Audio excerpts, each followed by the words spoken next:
Good afternoon, folks. Mike Wells, your World Explorer. Hope you're having a great day.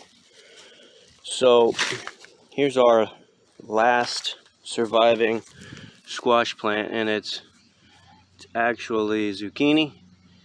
But you're seeing how rough it looks. Clearly, it's really hard to grow these in Florida. We've discovered previously that there's the root-boring nematode that was working against our last crop, which was planted in there, in that section.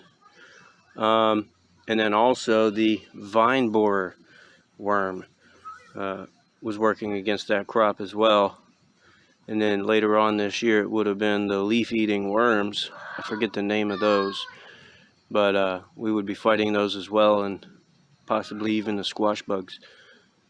So going forward, I'm going to take and do lasagna layering in the soil. So right here, it's mostly sand. And then also to fight the root knot nematode, or the root boring nematode, I'm going to use these eggshells because the shell itself has a chemical in it called chitin, which will cause the root boring nematode eggs to hatch prematurely, thus decimating the population of the root boring nematode. And we're still trying to figure out ways that are going to be successful in combating the vine borer. But we're going to use leaves to do our lasagna layering in the soil to make that soil nutrient rich. Also, I won't be having to fight the critters that want to get at fish in the soil if I tried to use fish.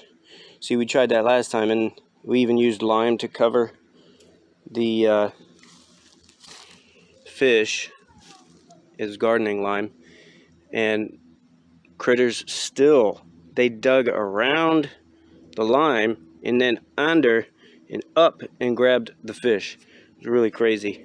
I wish I would have recorded that, because that was an important detail to know about. So going forward, we're going to try organic methods that will not cause critters to want to dig in the soil, and this is one of them. Let's get right to it. Okay, so first I'm going to lay about 2 inches of the leaf material and detritus. Now we'll put about an inch, inch and a half, maybe 2 inches of this lovely sandy soil. And there's the inch and a half of soil. Now we're going to put another 2 inches of leaves. We just placed another 2 inches of leaves. Now we're going to put more soil, about an inch and a half. Just placed another inch and a half of soil, about to place 2 more inches of leaves, and then finally the top layer of soil. Also, this is where we're going to start placing the eggshells. Eggshells are down. Now I gotta put the leaves down. I also crushed up these eggshells, and then I'll put the soil on top of the leaves. Leaves are in, now soil. Alright, now the soil is on top. I matted it down a little bit so it produced like an impression into the ground. Now this will hold water well when we want to water it. I'm going to go ahead and grab the seeds and start putting them in the ground. Also, what I'll do right now is just water this in really quick. Okay, now we're good and watered in. This water is going to settle, and it also helps to kind of fill the voids in the soil a little bit between the leaves and whatnot. Now I'm going to go grab the seeds. We're going to use American Seed, high quality seeds for a low price. Can't beat it. The water has disappeared, ready to put seeds in the ground. Holes are in the ground. You'll see my spacing. About hand width apart. Now I'm fighting a good fight in numbers. As you can tell, I have to do that because I'm really still in the learning phases of how to successfully grow squash plants on my property. This is like right on the border of Zone 9B and 10A in Florida. Seeds are in the ground. Now I'm going to take some of this dry sand and just grab handfuls of it like this. See? And just fill those holes. And that's it. Alright, I filled those with soil or sand. And now I'm out of mulch, so what I'm just going to use are leaves. Leaves are down, now I'm just going to water this in.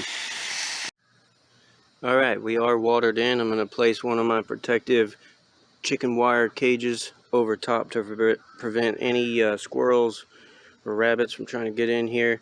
I think it's mostly the squirrels that I have to worry about because they always dig anytime there are sprouts coming out of the ground. Cage is in place. Alright, now let's pray for the best. Also, I want to let you know too that I'm trying to grow the same stuff right over here.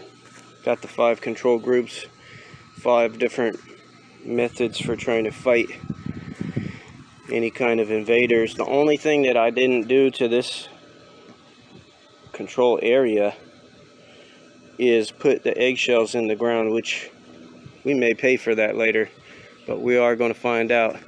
I've been researching, and the DE seems to fight the root knot nematode very well.